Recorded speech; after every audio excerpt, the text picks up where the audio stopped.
ರಾಮಾಯಣ ಇದು ಮಕ್ಕಳ ಕಥೆಯ ಮುಂದುವರೆದ ಭಾಗ. ಗುರು ವಿಶ್ವಾಮಿತ್ರರ ಆಗಮನ ಮತ್ತು ರಾಮನ ವನವಾಸ. ರಾಜಕುಮಾರರು ಗುರುಗಳ ಮಾರ್ಗದರ್ಶನದಲ್ಲಿ ಎಲ್ಲಾ ವಿದ್ಯೆಗಳನ್ನು ಕಲಿಯುತ್ತಿದ್ದರು. ದಿನದಿಂದ ದಿನಕ್ಕೆ ಅವರು ಜ್ಞಾನದಲ್ಲೂ ಗುಣದಲ್ಲಿಯೂ ಬೆಳೆಯುತ್ತಿದ್ದರು. ಒಂದು ಮುಂಜಾನೆ ಅಯೋಧ್ಯೆಯ ಅರಮನೆಗೆ ಒಬ್ಬ ಮಹಾನ್ ಋಷಿಗಳಾದ ಗುರು ವಿಶ್ವಾಮಿತ್ರರು ಆಗಮಿಸಿದರು. ಅವರು ಅಪಾರ ಜ್ಞಾನ ಮತ್ತು ಶಿಸ್ತು ಹೊಂದಿದ್ದ ಶಕ್ತಿಶಾಲಿ ಋಷಿಯಾಗಿದ್ದರು. ರಾಜ ದಶರಥನು ಅವರನ್ನು ಗೌರವದಿಂದ ಸ್ವಾಗತಿಸಿದನು. ಗುರು ವಿಶ್ವಾಮಿತ್ರರು ಅರಣ್ಯದಲ್ಲಿ ನಡೆಯುತ್ತಿರುವ ಪವಿತ್ರ ಯಜ್ಞಗಳನ್ನು ಕೆಟ್ಟ ಶಕ್ತಿಗಳು ಅಡ್ಡಪಡಿಸುತ್ತಿವೆ ಎಂದು ಹೇಳಿದರು. ಅವುಗಳನ್ನು ರಕ್ಷಿಸಲು ರಾಮನ ಸಹಾಯ ಅಗತ್ಯವಾಗಿದೆ ಎಂದು ಅವರು ತಿಳಿಸಿದರು. ಈ ಮಾತುಗಳನ್ನು ಕೇಳಿ ರಾಜ ದಶರಥನು ಚಿಂತಿತನಾದನು. ರಾಮನು ಇನ್ನೂ ಚಿಕ್ಕವನು, ಅರಣ್ಯವು ಅಪಾಯಗಳಿಂದ ತುಂಬಿದೆ ಎಂದು ಅವರು ಯೋಚಿಸಿದರು. ಆ ಕ್ಷಣದಲ್ಲಿ ರಾಮನು ಕೈಮುಗಿದು ಮುಂದೆ ಬಂದನು. ತಂದೆ, ಸರಿಯಾದುದನ್ನು ರಕ್ಷಿಸುವುದು ನನ್ನ ಕರ್ತವ್ಯ. ಗುರುದೇವರೊಂದಿಗೆ ನಾನು ಹೋಗುತ್ತೇನೆ ಎಂದು ಧೈರ್ಯದಿಂದ ತಿಳಿಸಿದನು. ಭಾರವಾದ ಹೃದಯದೊಂದಿಗೆ, ಆದರೂ ಪೂರ್ಣ ನಂಬಿಕೆಯಿಂದ ರಾಜ ದಶರಥನು ಒಪ್ಪಿಕೊಂಡನು. ಲಕ್ಷ್ಮಣನು ಕೂಡ ರಾಮನ ಜೊತೆಯಲ್ಲೇ ಹೊರಟನು.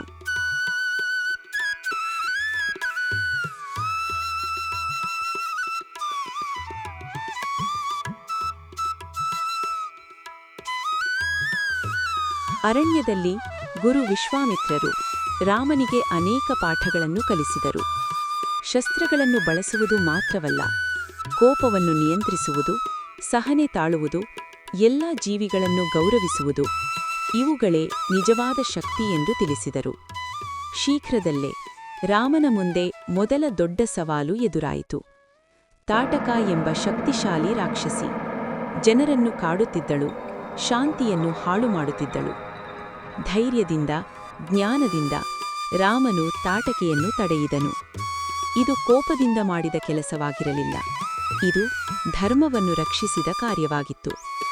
ಆ ದಿನ ರಾಮನು ನಿಜವಾದ ಶಕ್ತಿ ಎಂದರೆ ಒಳ್ಳೆಯದನ್ನು ಕಾಪಾಡುವುದೇ ಎಂಬುದನ್ನು ಕಲಿತನು.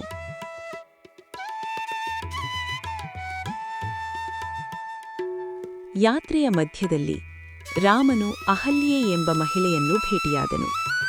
ಅವಳು ಬಹಳ ಹಿಂದೆಯೇ ಒಂದು ಶಾಪದಿಂದ ಕಲ್ಲಾಗಿಬಿಟ್ಟಿದ್ದಳು. ರಾಮನು ಆ ಕಲ್ಲನ್ನು ಸ್ಪರ್ಶಿಸಿದಾಗ ಅಹಲ್ಯೆ ಶಾಪದಿಂದ ಮುಕ್ತಳಾದಳು. ಅವಳ ಹೃದಯ ಕೃತಜ್ಞತೆಯಿಂದ ತುಂಬಿತು.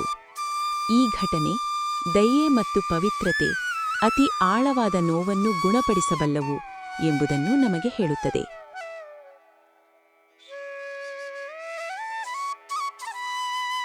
ನಂತರ ಗುರು ವಿಶ್ವಾಮಿತ್ರರು ರಾಮನನ್ನು ಮಿಥಿಲೆಗೆ ಕರೆದೊಯ್ದರು. ಮಿಥಿಲೆಯ ರಾಜನು ಜನಕ ಮಹಾರಾಜ. ಅವರಿಗೆ ಸೀತೆ ಎಂಬ ಸುಂದರ ಮತ್ತು ಸಜ್ಜನ ಪುತ್ರಿ ಇದ್ದಳು. ರಾಜ ಜನಕನು ಒಂದು ಸವಾಲು ಘೋಷಿಸಿದನು. ಯಾರು ಶಿವನ ಮಹಾಧನುಸ್ಸನ್ನು ಎತ್ತಿ ಬಿಗಿಯಬಲ್ಲರೋ ಅವರಿಗೆ ಸೀತೆಯನ್ನು ವರವಾಗಿ ನೀಡಲಾಗುವುದು.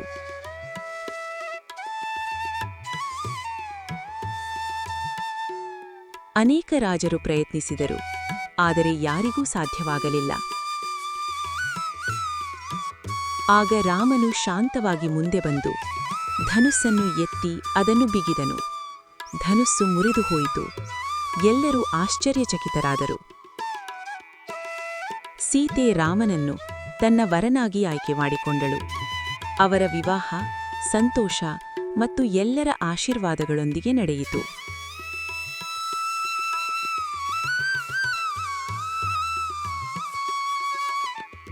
ರಾಮ ಮತ್ತು ಸೀತೆ ಅಯೋಧ್ಯೆಗೆ ಮರಳಿದರು. ಜನರು ಅವರನ್ನು ಪ್ರೀತಿಯಿಂದ ಸ್ವಾಗತಿಸಿದರು. ರಾಜ ದಶರಥನು ರಾಮನನ್ನು ರಾಜನಾಗಿಸಲು ನಿರ್ಧರಿಸಿದರು. ಪೂರಾ ರಾಜ್ಯ ಸಂತೋಷದಿಂದ ತುಂಬಿತು.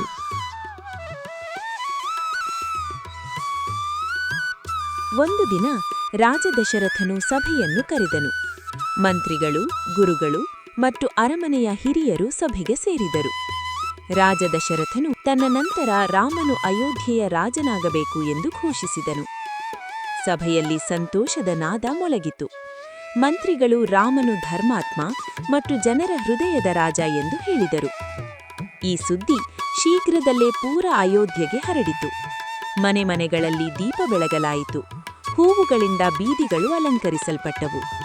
ಎಲ್ಲರೂ ಪಟ್ಟಾಭಿಷೇಕದ ದಿನಕ್ಕಾಗಿ ಕಾಯತೊಡಗಿದರು. ಆ ಕ್ಷಣದಲ್ಲಿ ಯಾರಿಗೂ ತಿಳಿಯದಂತೆ ಭಾಗ್ಯ ಮತ್ತೊಂದು ತಿರುವನ್ನು ಸಿದ್ಧಪಡಿಸುತ್ತಿತ್ತು. ಹಿಂದೆ ಒಂದು ಯುದ್ಧದಲ್ಲಿ ರಾಜ ದಶರಥನ ಪ್ರಾಣವನ್ನು ರಕ್ಷಿಸಿದ ಕಾರಣ ಅವನು ಕೈಕೇಯಿಗೆ 2 ವರಗಳನ್ನು ನೀಡಿದ್ದನು. ಮಂಥರ ಎಂಬ ದಾಸಿ ಕೈಕೇಯಿಯ ಮನಸ್ಸಿನಲ್ಲಿ ಭಯ ಮತ್ತು ಸಂಶಯವನ್ನು ತುಂಬಿದಳು. ಅದನ್ನು ನೆನಪಿಸಿಕೊಂಡ ಕೈಕೇಯಿ ಭರತನಿಗೆ ಪಟ್ಟಾಭಿಷೇಕ ಮತ್ತು ರಾಮನಿಗೆ 14 ವರ್ಷಗಳ ವನವಾಸವನ್ನು ಕೇಳಿದಳು. ಈ ಮಾತುಗಳನ್ನು ಕೇಳಿ ರಾಜ ದಶರಥನು ಮೌನಗೊಂಡನು. ಅವನ ಹೃದಯ ದುಃಖದಿಂದ ತುಂಬಿತು. ಕಣ್ಣಿನಲ್ಲಿ ಕಣ್ಣೀರು ತುಂಬಿಕೊಂಡರು.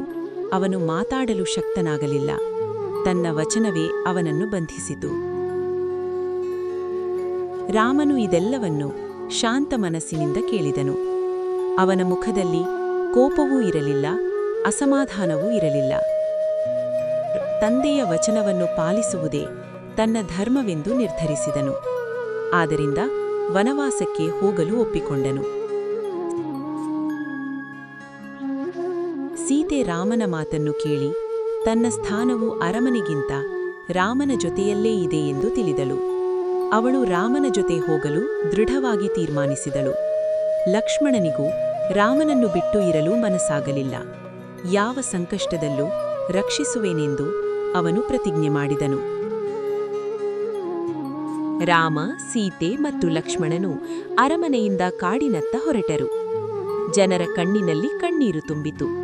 ರಾಜ ದಶರಥನು ಈ ದುಃಖವನ್ನು ಸಹಿಸಲಾರದೆ ಹೋದನು. ಆದರೆ ರಾಮನ ಹೃದಯ ಶಾಂತವಾಗಿತ್ತು.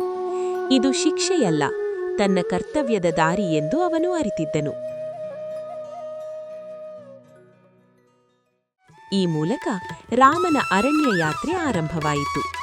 ಮುಂದೆ ಅನೇಕ ಸವಾಲುಗಳು, ಅನೇಕ ಪಾಠಗಳು ಮತ್ತು ಅನೇಕ ಪರೀಕ್ಷೆಗಳು ಕಾದಿದ್ದವು. ಆದರೂ ರಾಮನ ಹೃದಯ ದಯೆ, ಧೈರ್ಯ ಮತ್ತು ಶಕ್ತಿಯಿಂದ ಸ್ಥಿರವಾಗಿಯೇ ಉಳಿಯಿತು. ಇದು ಜೀವನ, ಧರ್ಮ ಮತ್ತು ಸತ್ಯದ ಮಹಾಕಥೆಯ ಆರಂಭ ಮಾತ್ರ.